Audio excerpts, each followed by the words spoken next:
Hi, PJ Scott with Veterans Forum, your Navy Waves veteran, 1971 to 1979. I, in fact, have broken service. I had gotten out in 75, joined the reserves, and by God, I got called back up in 77 and stayed until 79.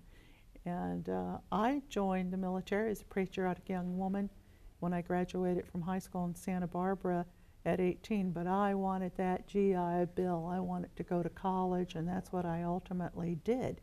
With me today is a man who had a big influence on me and led me to create Veterans Forum in 2002, maybe one. It's been a while, in Bremerton, Washington. He was hosting a program at KAZV in Modesto, California, which at the time was an independent station, and I understand now is another PEG station. Fred Bigler and his program, Family Values. I believe Frank Azevedo, who was the owner, director of KAZV, told Fred he needed a woman who could chat and there'd be no dead air, and he immediately thought of me. Indeed. So here he is, Fred Bigler. Thank you for joining me on Veterans Forum. Thank you, PJ. Good to be here. A little different theme, veterans. Right. Right. Family values, but now veterans, Now, so it's good to be here. how long did you end up doing family values? Because it was at that time I was losing It was about my a year vision. and a half. Oh, year and a half okay. before, and then things changed in the station and so forth. So Right. But we reached a lot of people. yeah, we did. It was a lot of fun too. Yeah, it was. That's where I learned to get guests and not be afraid of the camera. That's right. Yeah. And if you muff it, so what? Just keep on trucking. Oh yeah, it's okay. So Fred, tell us a little bit about your life before you joined the military. Well, I was born in 1943 in Los Angeles and went to public schools there. And then in the 8th grade, we moved to Turlock when I was in the 8th grade. And my life totally changed then from... I imagine Los Angeles to Turlock. Turlock. Yes, right, Los Los Angeles to Turlock. And from just a city kid to a country boy milking cows. So you can imagine the change that was from just city life to a country life of milking cows and living on a dairy. Right. And then went to high school in Turlock and college in the area too. Now, 43, World War II was going on. Was your father in the military? He was actually a merchant marine. Oh, okay. Very So valuable. That's what he did. Right, right. I was a war baby. Yeah, yeah, you were. That's all right. Right, right. Okay. So you graduated from Turlock, and at some point... And then went to college, and during my college year, the Vietnam War was looming on the horizon and full-blown. In 1966, I was drafted. Okay. So I spent 2 years in the Army and went to Turkey. Were you surprised by that? Well, I kind of thought I would end up in Vietnam. Well, yeah, I guess you would. You would think that. Right. But not so. They needed some in Europe, went to Europe for just a short time, and then they shipped me to Turkey. And what kind of job did you have in Turkey? I was a personnel specialist and clerk typist. In Turkey, we did, they had a lot of Air Force in Turkey as well. Right. But I was in the Army, and they did a lot of electronic eavesdropping. Oh, okay. Say no more. Yeah, that's kind of what we did. And of course, we do that all over the world in so many different ways, even today. So yes, yes. So you got out, and would you have 2 years reserve time? 2 years reserve time, went to San Francisco for 2 weeks, and then interesting, in 1984, I went back in the National Guard. Oh, so that was another whole experience, different. Right. And had a lot of interesting experiences. I don't know if the military's fun, but it's interesting, and it's a whole different way of life and a perspective that is unique to have in experiencing life in its totality. Did you have a lot of brothers and sisters? I was from a family of 6. There was 4 boys and 2 girls. Well, the reason I said that is because I'm thinking that the military, for some people, gives them boundaries and guidelines they didn't get when they were kids. And generally speaking, I could be wrong, don't write me, I'm sure there's an exception to every rule. Bigger families, the more children you have, the more, shall I say, regimented you gotta be. Well, I guess To there's have a a tendency there. You have to fight for your cookies, that's for sure. Right, I'm sure. And, you know, there's a lot of aspects to it, but when I got out of the military, I went into probation work, working with at-risk kids. And today, I've been instrumental in designing a military school for high school kids. And I'd kind of like to share a little bit about what we do for kids using the military model to help kids stabilize and find success in their What life. do you find are the two reasons? I'm sure there's more than others, and it's a lot more complicated than what we have time to get into today. What are the leading readings you find that kids are at risk? Well, a lot of things, but primarily it's the inability of the family to help socialize a child. Many families are so distracted and destroyed themselves, just barely functioning, that they're not able to really help the kids mature. So what happens is kids do not have the skills to interact within society, and they don't identify with successful role models. And so what we have in California, in the Central Valley, and all throughout California, a lot of kids identifying with gangs because the family wasn't strong enough to help them become stabilized. That's really unfortunate, but true. Yeah, and so what we did in Stanislaus County, where I'm now employed with the Stanislaus County Office of Education, what we've done is we've taken our at-risk kids and designed a military program, because the military model solves a lot of problems that kids have. Kids need to identify with something bigger than themselves. Right. And the military model gives kids a way to identify with who they are.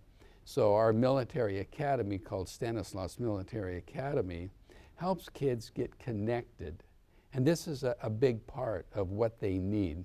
So many kids go to school and they're just there among other 3,000 kids, and they don't feel a connection. Right. They kind of wander in and out of school wondering what's going on and looking for fun and some excitement. And if you're not athletic and go for sports, you're really, or Well, or the drama club or something. I yeah, mean, you there need are some kind those- of yeah. extra club, extracurricular Right, activities. yeah. And that's where the military model comes in, with working with our at-risk kids. So what we did is we took our alternative education site and turned it into a military academy, which means that every kid gets a military uniform.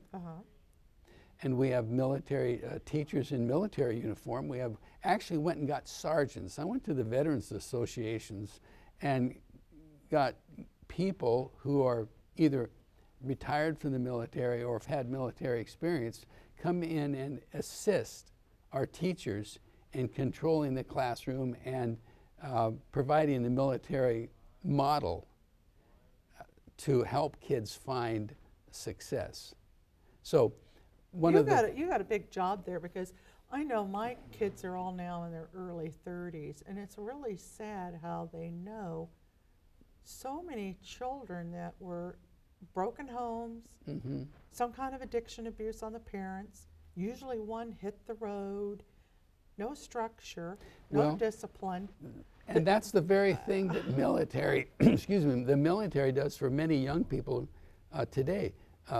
They're kind of wandering around looking for something to do. The military gives them total structure. You get up when the military says, you eat, you go to bed, your whole life is structured, you have a job. So this is kind of what we do for kids in high school. They come to school 7:15, get out at 3:15. It's a full day for them, and we give them military uniform, boots, the woodland green. They go home, or do they spend the night? They go home. No, they go home. Let me show you one of our brochures. I'd like to show our audience right here. Take a look at our brochure that shows a young person in military uniform. And does this lead them to have more success at home? I Well, mean, do the parents participate in this at all? We've had a lot of parents volunteer, real successful program. Parents see a definite change in their young people once they get into the program, no question about it. Because kids that don't like school are the ones we work with. And the reason is because they feel lost. So here they have an identity, they have a uniform. There's no longer gang rivalry because there's no more reds and blues. It's all military uniform. Right. And we provide structure. And so our program is military theme, which the structure is military. Right. And then we have a strong character program that goes with that.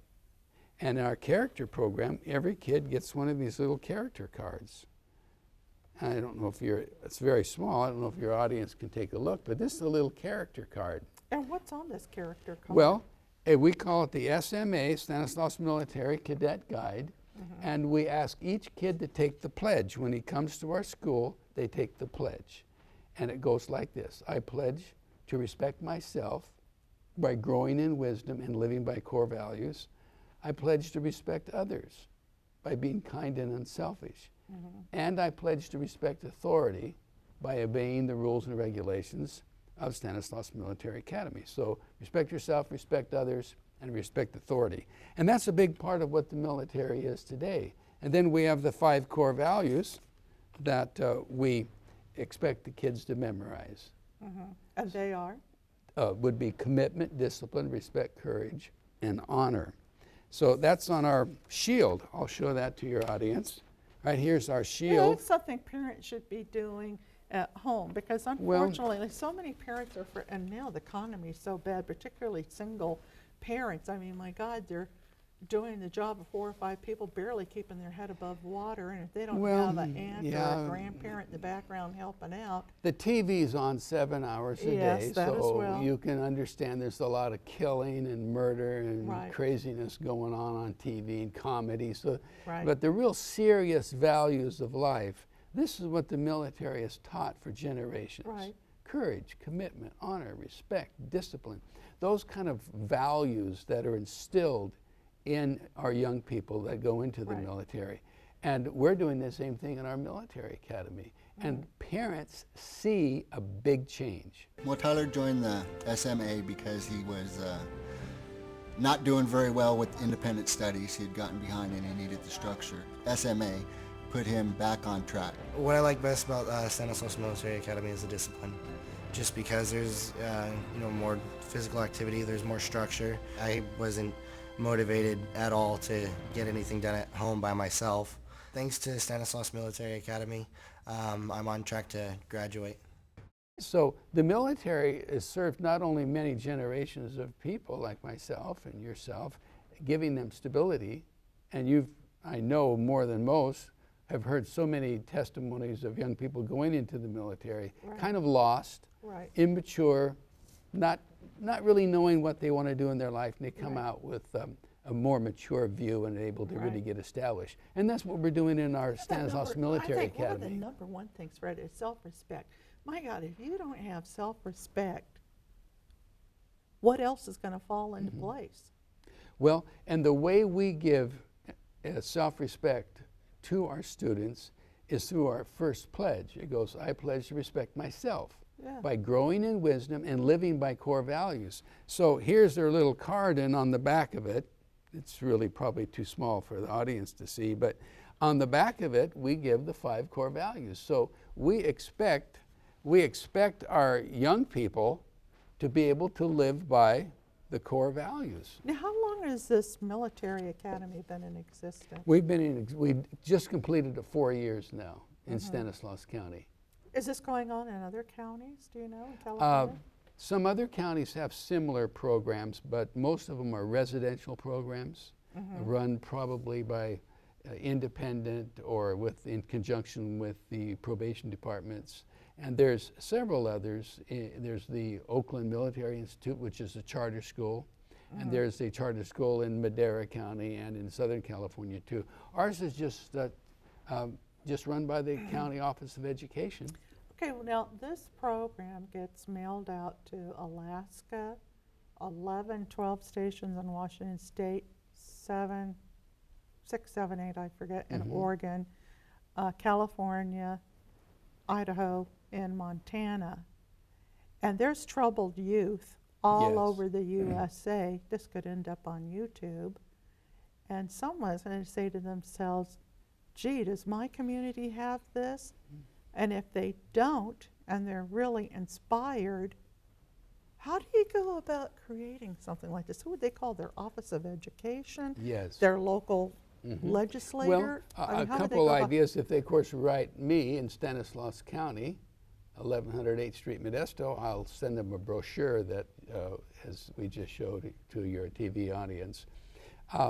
And the easiest way to establish a program like this is through the Office of Education for the county, because county at-risk programs, working with at-risk kids, we qualify for federal funds. And federal funds are really one of the ways that you can afford a program like this. I would or think it you almost can be get imperative, grants. right? Yeah, you have to, it's imperative. State funds are not sufficient to handle programs like this. Give your address again, because people have heard you say it real quick and they Yeah. just reached for a pencil and then it was gone. So write Fred Bigler, Stanislaus County Office of Education, 1100 H Street, Modesto, California, 95354.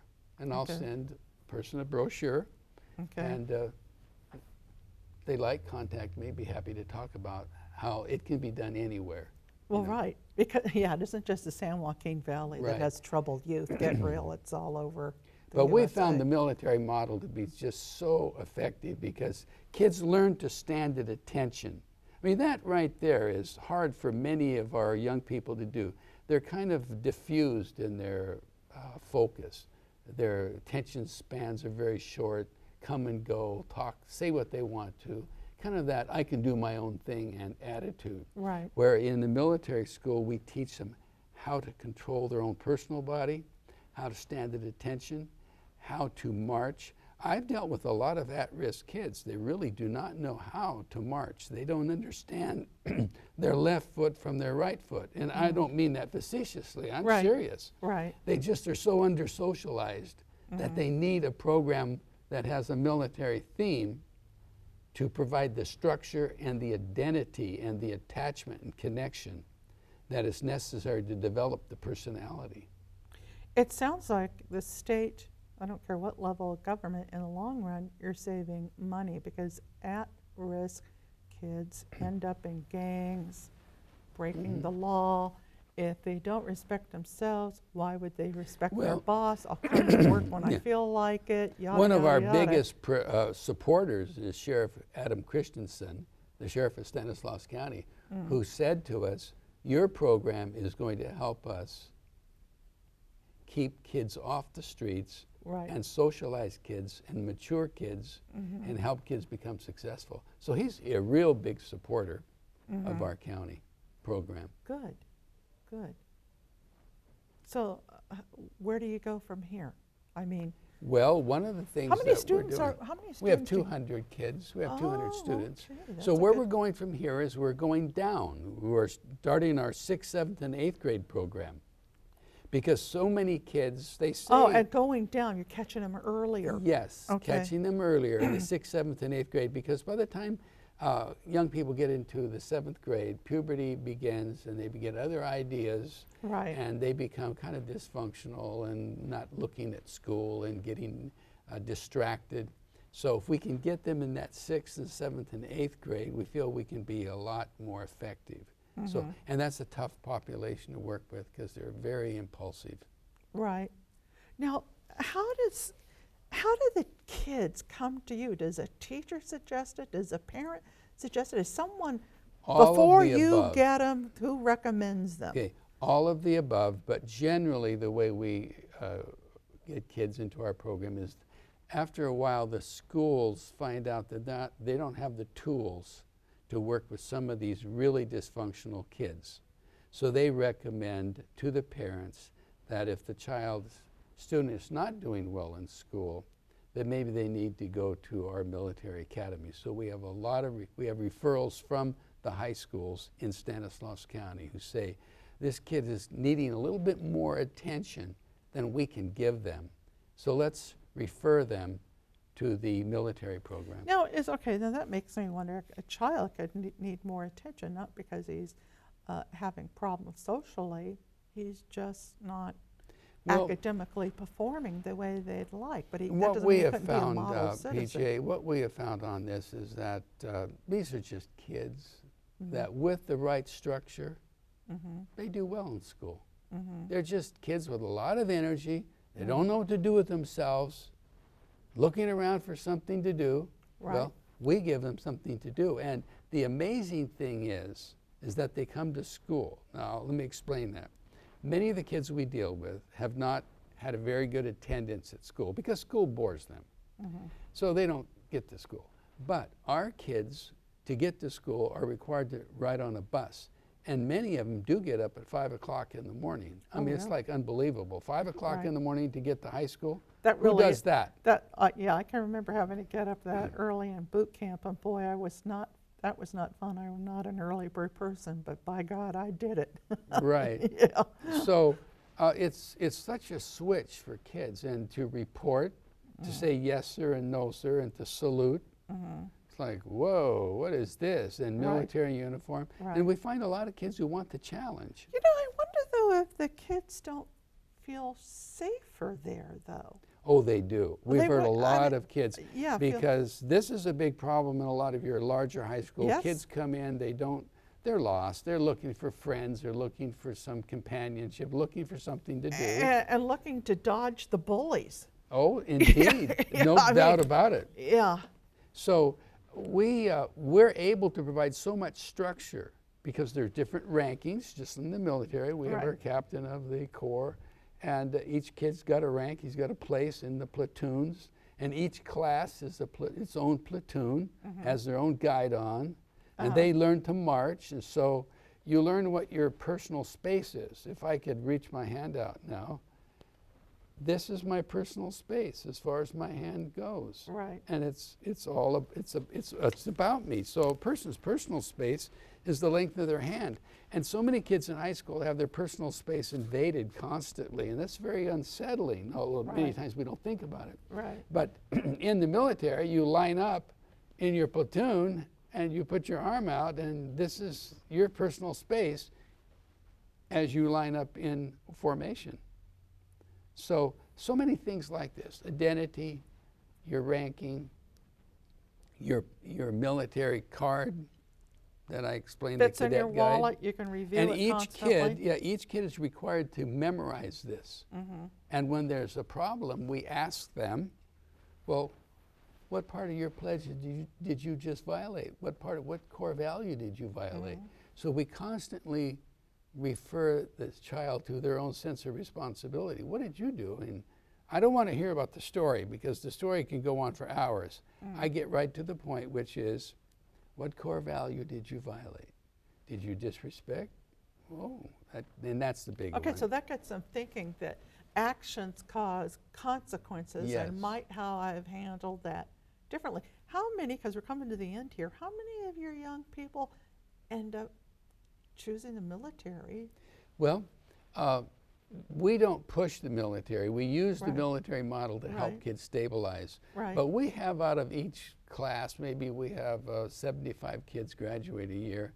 I would say about 10 of them go into the military. Okay. Nonetheless, they're all going to be much better prepared for the real world, because the real world, and don't get me wrong, my viewers know I'm legally blind, so I don't read books the way I used to. So I do watch TV, but you know, you don't watch TV. I don't know how you watch TV and earn money. I don't know how you do TV and clean the house and raise the kids and all the things we must do in our daily lives to keep body and soul together. Yeah. Well, it's a job, and you know, I would just say this: socialization of our young people is very challenging, and the family unit has a big job to help socialize. And I just tell parents, don't go it alone. You need all the help you can get. You know, you need the church, you need the school, and you need the home, and you need to teach good citizenship. But when families are themselves struggling, it's harder for them to help socialize their young people. So I encourage parents to get involved with the school, in any way they can, whatever programs are available, help kids get a job, because that helps socialize, and kids make it. We all make it when we think about it. We went through the teenage years. They were difficult, but we got through, and we're helping a lot of kids make good choices in Stanislaus County for their life and for success. Fred, thank you for all you're doing to make a better America. And one more time, as we close, give that address, please. Where they can At Stanislaus County Office of Education, 1100 8th Street, Modesto, 95354. Thank you, Fred. Yeah, Listen, thank you for watching, and this was interesting. And I hope it's piqued your curiosity how to make better citizens out of our children and our youth. They are our future. If you're a vet, you're serving now. If you're a family taking care of a severely disabled vet, God bless you. And the rest of us will remember to pray for our wounded and our permanently seriously disabled. This is P.J. Scott with Fred Bigler. See you next time.